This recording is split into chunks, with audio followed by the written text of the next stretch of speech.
الرحمن الرحیم۔ السلام علیکم ورحمۃ اللہ وبرکاتہ۔ بیت الخلاء میں داخل ہونے سے پہلے کی دعا۔ ام المومنین سیدہ عائشہ رضی اللہ تعالیٰ عنہ بیان کرتی ہیں کہ رسول اکرم صلی اللہ علیہ وسلم جب قضائے حاجت کے لیے جاتے تو یہ دعا پڑھتے: اللہم انی اعوذ بک، کیا ہے؟ اللہم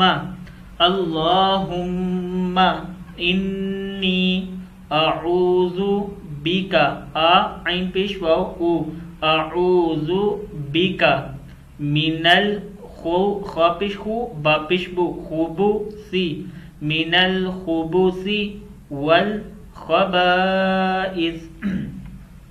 پھر پڑھتے ہیں اس کو: اللہم انی اعوذ بک من الخبث والخبائث۔ ام المومنین سیدہ عائشہ صدیقہ رضی اللہ تعالیٰ عنہ بیان کرتی ہیں کہ رسول اللہ صلی اللہ علیہ وسلم جب قضائے حاجت کے لیے جاتے تو یہ دعا پڑھتے: اللہم انی اعوذ بک من الخبث والخبائث۔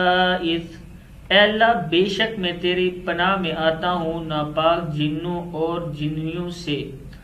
بیت الخلاء سے باہر نکلنے کے بعد کی دعا۔ سیدہ عائشہ صدیقہ رضی اللہ تعالیٰ عنہ بیان کرتی ہیں کہ رسول اللہ صلی اللہ علیہ وسلم جب قضائے حاجت سے فارغ ہو جاتے تو یہ دعا پڑھتے: غفرانک، غفرانک، نون زبر کاف، نک، غفرانک، میں تجھ سے بخشش چاہتا ہوں، غفرانک، میں تجھ سے بخشش چاہتا ہوں۔